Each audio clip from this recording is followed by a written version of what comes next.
There are 6 companies, quote, 6 families that control all of media. They own all of the major media outlets. They hire all of the people. So how can something have that much credibility with a handful of people controlling? It's just laws out here. No one's governing different departments. Where's the watchdog?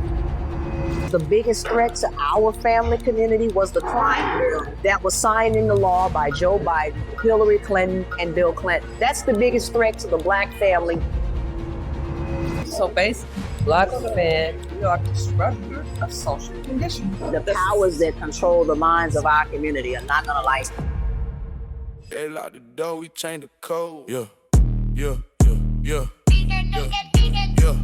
Bill Black, break locks, no handouts, we bought the block. Bill Black, take spice, no gatekeep, we run the lot. They shut the gate, we change the code, turn small ideas into overload. No commission, we on the flow, independent, that CEO. Media see what I name it grade, built the lane and paid the way. From the block, the boring plays on everything, generational play. Bill Black, break chain, no cans given, we made our lane. Bill Black on everything.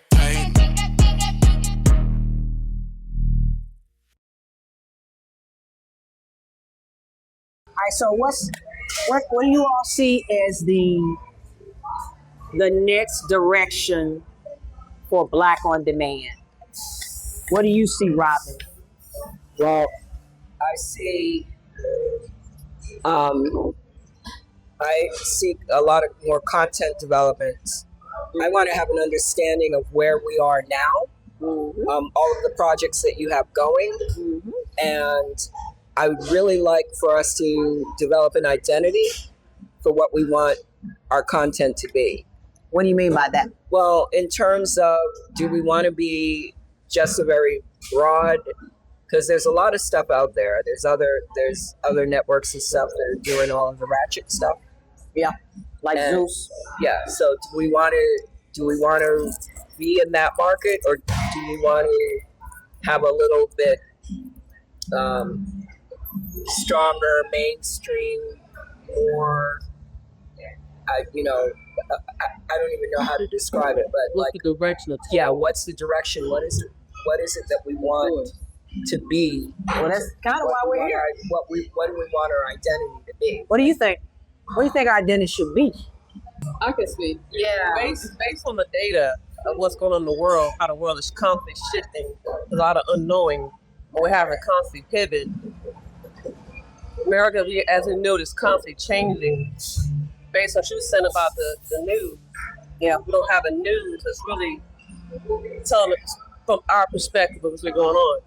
There are no real, authentically Black news shows And that are on a large platform that's telling the story. We got influencers, we got people making social media content, we have some of the people that used to be on the news, they now have shows online.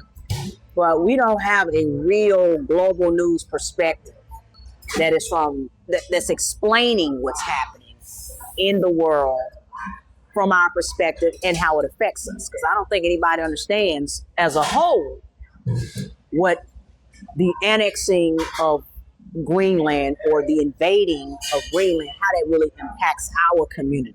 So people aren't paying as much attention because they don't think that it impacts our community directly, and they really need to understand that.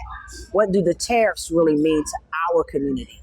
What does ICE really mean to our community? What is the recruitment process that ICE is using? How is all this going to impact us? And I think what we have is a lot of reactionary news, people reacting to things as they happen, but nobody's really bringing us news from the perspective of here's what it is, here's what's really happening, how is it impacting our community, and what can we do? What actions do we need to take? Like, we all got together for this boycott of Target, right? But what was the end game for the boycott? What are we planning to get out of it? We can't just be emotional all the time. We have to think through things and come up with solutions. And we need news from that perspective. What can I do every day in my life as a single mom raising children? What can I do as a single dad raising children? What can I do as a Black father in this world to protect my family? How can I leave America even? What does that really involve? I think that a lot of this, I think that it's out there. I think that it's there on social with the influencers. And I think we may have to call some of those places. And again, it may not be mainstream news in the way that we know it, but as you said, the opinions, that are right. So there are people out there, because I'm getting a lot of the information Absolutely. from social as well. Absolutely. But there are people out there who are, and I'm following some of them who are actually doing this, and we may need to start talking to some of these people and seeing if we can bring them in house to do that. But I think I want us to be an intelligent network. Absolutely. I think that there's space for the drama and the real life reality TV stuff. I think that their entertainment is important, but I don't want us to be another ratchet network. Yeah, so we're just giving real news from our perspective, how it affects us and our community in the present moment. Right. But even the other kinds of content that we're doing, film and television, the other things that we're doing, because it's not just going to be news content. No. So we need to look at what we want that body of work to represent. Okay. But news is important. It's really it's the center of what is needed, and everything's so scattered. It's like, where do we go get this news? In a trusted environment that we know is credible, researched. Everybody's offering opinions everywhere. Everybody's offering their take. And for example, politically speaking, who is watching the politicians in our community? They're coming and saying all the different things that are happening in DC, but they're responsible for those things. You can't just put it all on one person when you are the person we elected, or these are the people we elected to fix these problems. That's the question. The news, we should also have a lane where who is the governing authority? Who is governing these different avenues? These different Most are going to say, yeah. When I've come to realize, I would say we don't know who's governing who. It's just lawless out here. No one's governing different departments, and that needs to be targeted. Where's the watchdog? Yeah, that's what I'm talking about. There was once real credible news happening out of our community, coming from like Black Entertainment Network TV, BET, and then all the news, the real news, got taken away. I mean, they had true journalism going on there when they were talking about world events, and all of that got taken away at the sale of BET. So our community depends on, quote, influencers to tell us what's going on and what's happening with our newscasters and our journalists that have been fired from these major platforms. What's happening with them is they're just becoming influencers, and they're just reporting reactionary. Nobody is giving us the insights. I'm certain that there's pockets of people out there who's trying to offer helpful things. But like you said, Robin, how do we get those people to come under the umbrella so people can say, okay, I know if I go to this place, like on Demand TV, for example, if I go here, I'm going to be able to see news here. I'm going to be able to see entertainment here. Yeah, we need a trusted source in the community. And that's what we want to be. Incredible. We want to be a credible, trusted source. If there's breaking news, who's going to tell us our perspective of it? Because we already know mainstream news is not from our perspective. Like what happened in Minnesota with the lady getting shot by the ICE officer. Now, there's so many angles of video, right? Now we're getting somebody that anonymously had come out and show the angle from the back. And you can see everything now, not just the front view, the side view, the whole wide view from the back. That car, her vehicle never touched that guy. They claimed he was in the hospital. The Trump administration claimed that the ICE officer was in the hospital with internal bleeding. All of that was just made up. That was fake news all day long. That vehicle never touched him. And they shot her 3 times, and now I'm hearing there's maybe a 4th shot there. Well, not only that, there was a person on the sidelines, and this was very early on, that came out and said, you know, they showed the video. As soon as she got shot, he said, "I'm a doctor, let me go attend to her." And he said no. But the reports have just come out, I think within the past 24 hours, that when the EMTs got to her, she was still alive. And they took her out of the car and started working on her on the sidewalk. Wow. She had been shot in the head, in her torso, and I think in her arm. And she still had a pulse. It was thready. She was bleeding out of her ear, but she was alive, and she wasn't declared dead until I think it was either just before or after, an hour after the EMTs had gotten to her. Wow. So had the doctor been able to get to her sooner, Who knows? whether or not there was a possibility, who knows? But the fact that they denied her care, that was clear. They denied it, and they denied it on took camera. the EMTs more than 10 minutes to get to her because of everything that was going on.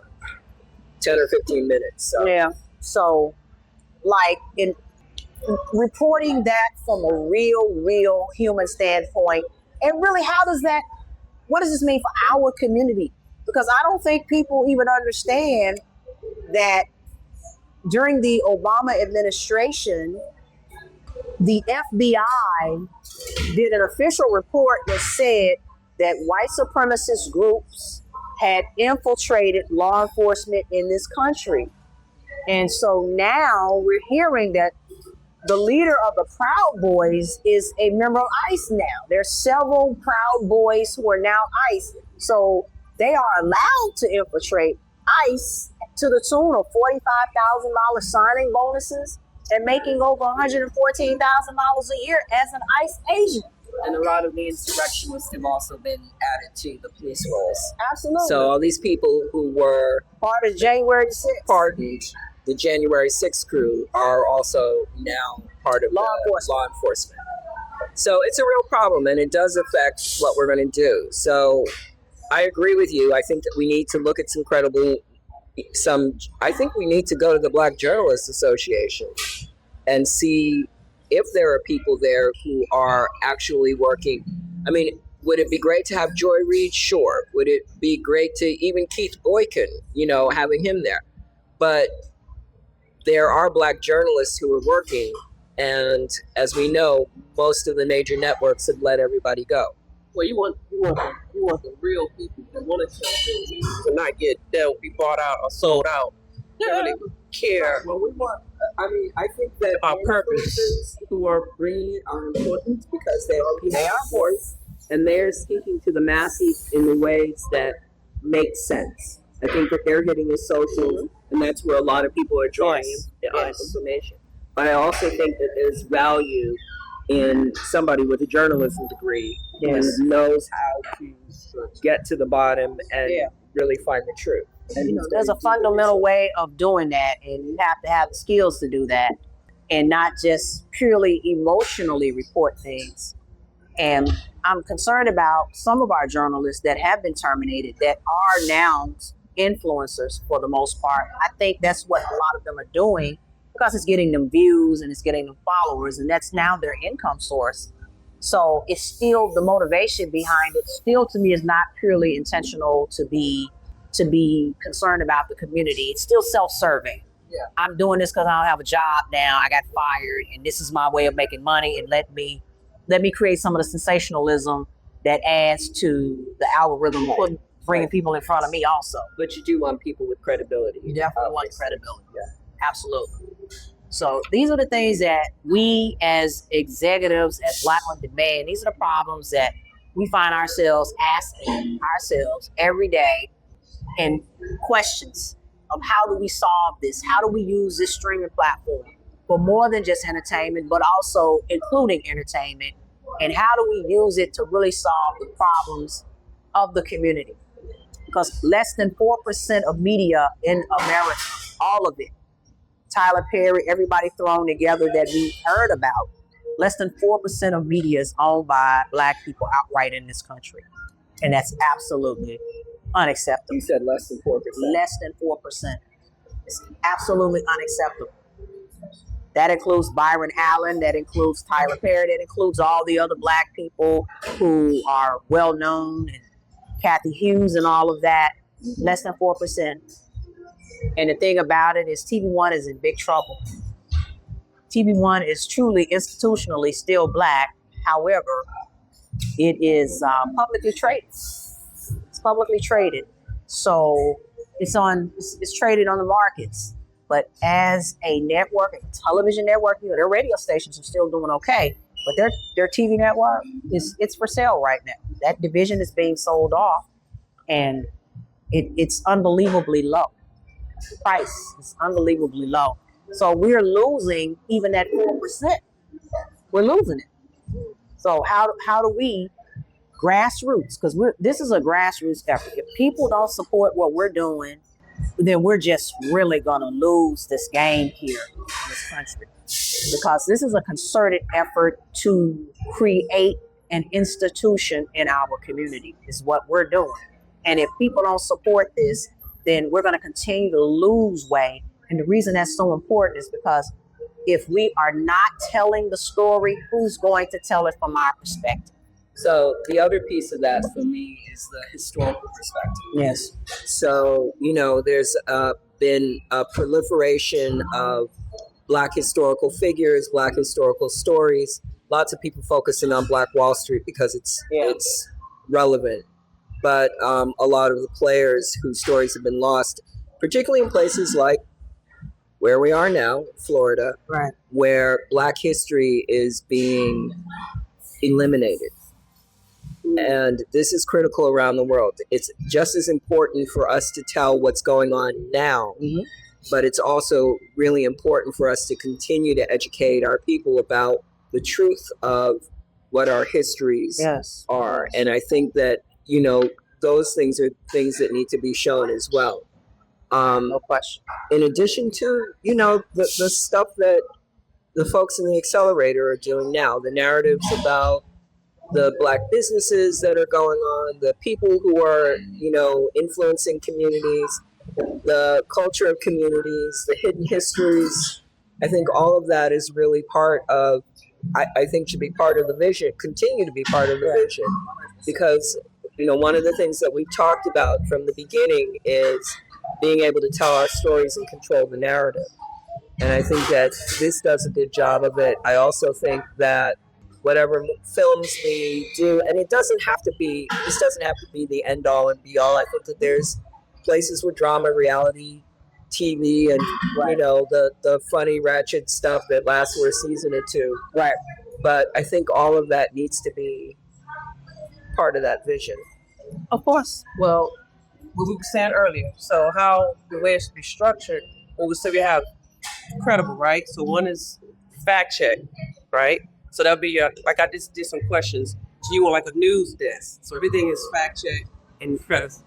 And then the next one is going to be like your commentary, where people explain their opinions, their perspective. And then you have the community, where you do the storytelling of their lived experiences. Yeah. That would be how we would do it.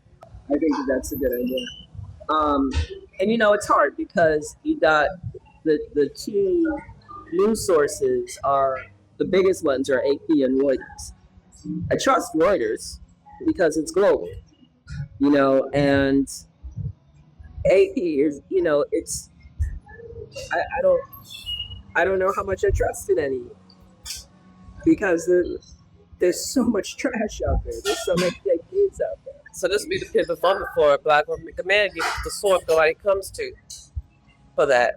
Yeah. I don't know how much I trust any of it because it's all controlled by the same handful of people. True. There are 6 companies, quote, 6 families that control all of media, from really a a North American standpoint, there's 6 families. They all control all media.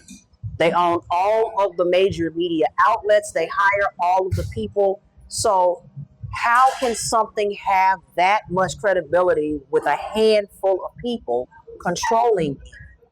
It's also why we believe certain things that's in the media that's not true.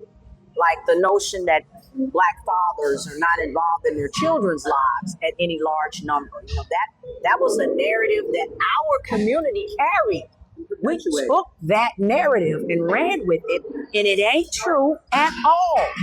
Statistically, it's not true. And that's when we come and tell the truth from our voices, from us, people look like us, from lived experience. But these were stories printed in major newspapers, major outlets, narratives that were taken, and we believe it because it came from those sources, and it's not true at all. And it never has been true at all, statistically speaking. And the first thing when you see a young man get in trouble or something happens, what is the first thing that we even say? Where's his father? His father wasn't there. He was raised by women. It's got us using what's been put out there for us as facts. We're using those facts to further break up our own community, when the reality is the thing that was the biggest threat to our family community was the crime bill that was signed into law by Joe Biden, Hillary Clinton, and Bill Clinton. That's the biggest threat to the Black family, but we do not formulate any type of real narratives around that fact. That is a fact. 3 strikes, you're out. Crime bill. Mandatory minimums. Crime bill. Black churches, Black politicians financially benefiting from the crime bill because they were bribed into signing it. A lot of Black politicians that belong to the Congressional Black Caucus sit on the board of directors of these private prisons that financially benefited from the crime bill.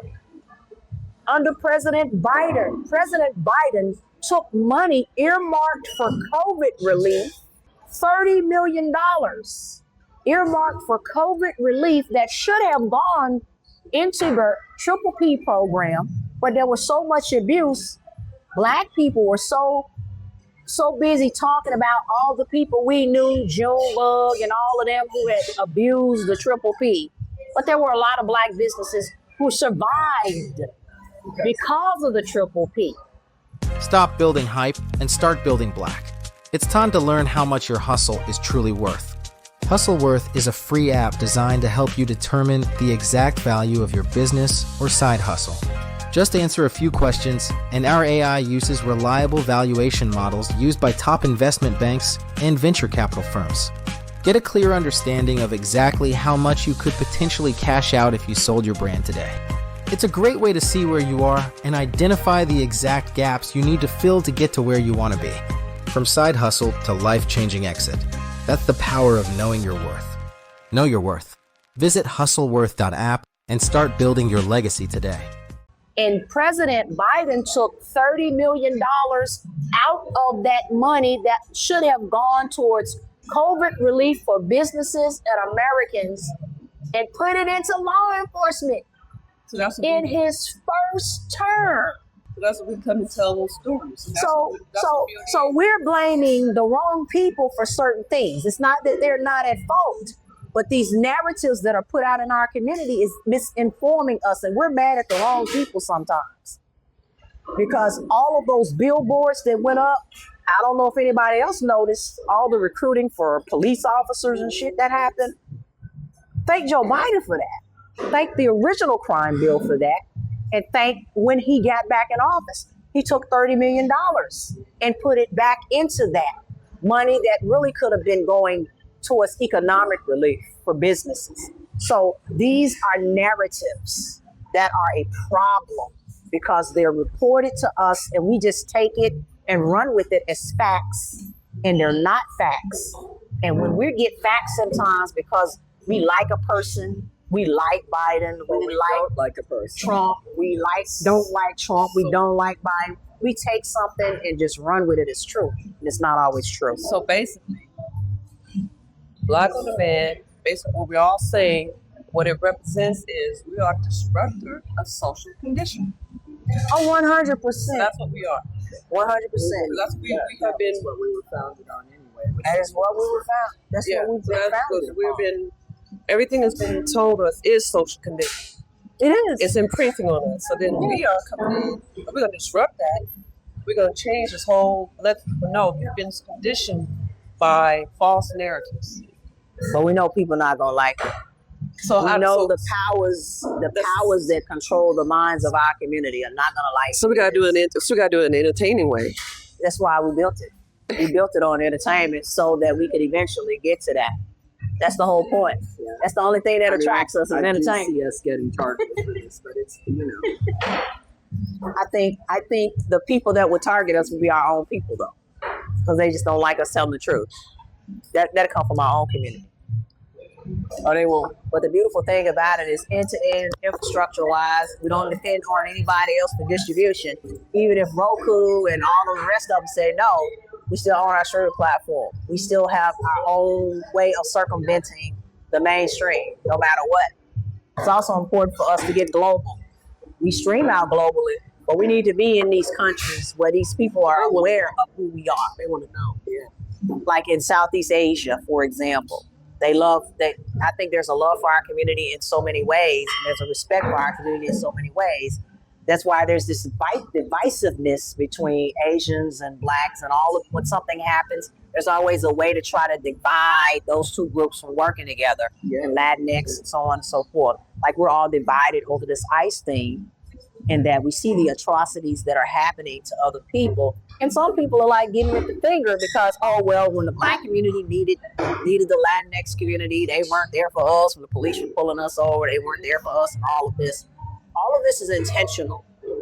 They want to intentionally divide us because if all of the 100%, it serves them. But we can work with everybody. It's about everybody who has the same intentions. It doesn't matter if you're Black, it doesn't matter if you're white, it doesn't matter if you're Asian, it doesn't matter if you're Latinx, it doesn't matter if you are Arab, it doesn't matter if you're Hebrew, Christian, Muslim, Jew, straight, gay, bi, whatever it is.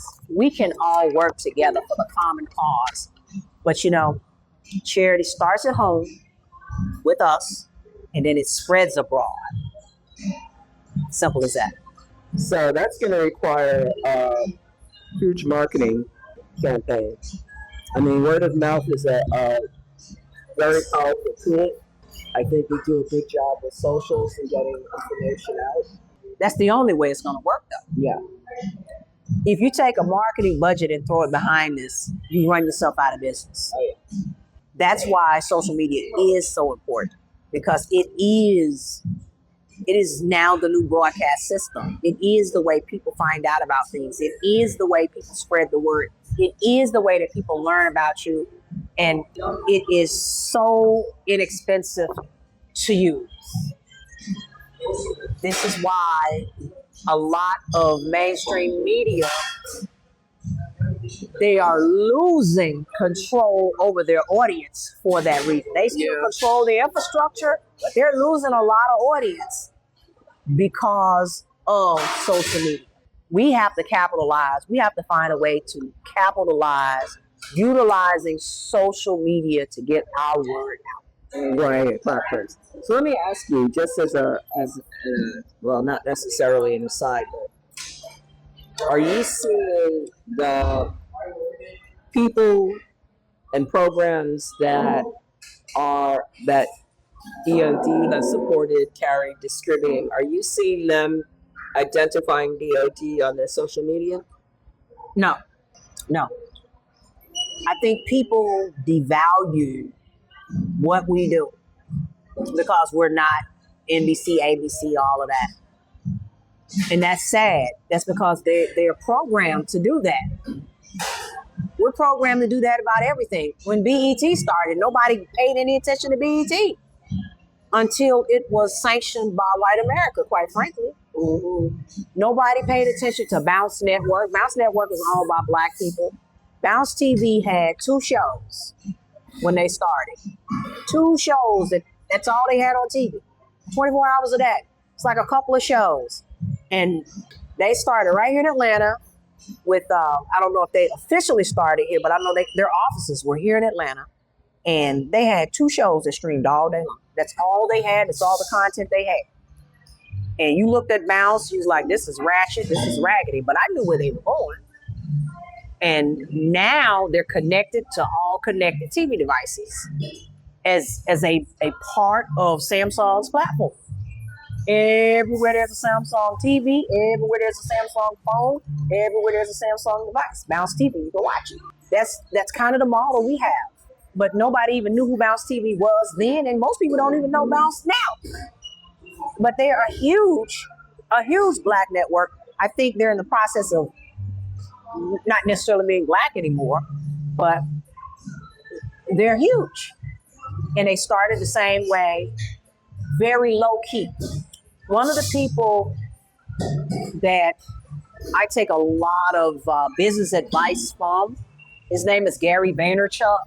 Anybody ever heard of Gary V? Mm-hmm. Gary V's, he's a white Jewish guy in New York. I absolutely love him because I think he is really that true Gen X, late millennial type of age who gets it. I don't think he really cares about all of this so much. But he says that you got to start real ghetto. You know, those are his words. You got to start real ghetto because what you want to do is you want to have all the fancy offices and you want to do all this. You want to pay all the salaries and this and that. And you really just need to get visionaries and people that believe in what you're doing and bring those people together. And the people that you just start weeding out the people who don't get it. And then you find your inner circle that way. He's a brilliant, brilliant, brilliant man. I read his books. I watch him. I follow his marketing advice a lot of times because he's on point. And he's built his business into a $200 million company off of ghetto. He refused to spend the money on the things that are not going to make your business grow. And he leverages social media and he leverages the internet. And his favorite word is arbitrage. How do you take something that's already out there in existence and make money off of it? It's already there. People already know it's there. They already use it. How do you take that and build something on the back of that and make money for yourself? And he's done it. And not only that, he is the person really single-handedly responsible for people becoming influencers. Mm-hmm. He started that whole influencer thing, telling people that their personal brand was valuable and that get on social media, talk about whatever, just do it. Post 3-4 times a day and watch what happens and just stay consistent with it. And I think there has to be the same thing for everybody who is with Black on Demand with their own content. There has to be the mention. You have to mention it in your content. You have to put the branding in. You have to let people know you are a part of the whole. Yeah. You have to do that. And anybody that's not doing that, to me, it's a lot of work thinking for people. Sometimes you have to have people that think for themselves because we're at a whole new level now. So some people that have been with us probably need to be moved out and other people need to be brought in because we've outgrown them. They're not growing in the same way and to the same degree that we're growing. And so with that being said, this is a new day for us. It's like it's a new day for America. Things got to change for the better. They lock the door, we change the code. Yeah. Bill Black, break locks, no handouts, we bought the block. Bill Black, take spice, no gatekeep, we run the lot. They shut the gate, we change the code, turn small ideas into overload. No commission, we own the flow. Independent, that CEO. Media said what I name me grade. Built the lane and paved the way. From the block, the boring plays on everything. Generational play. Bill Black, break chain. No cash given, we made our lane. Bill Black on everything.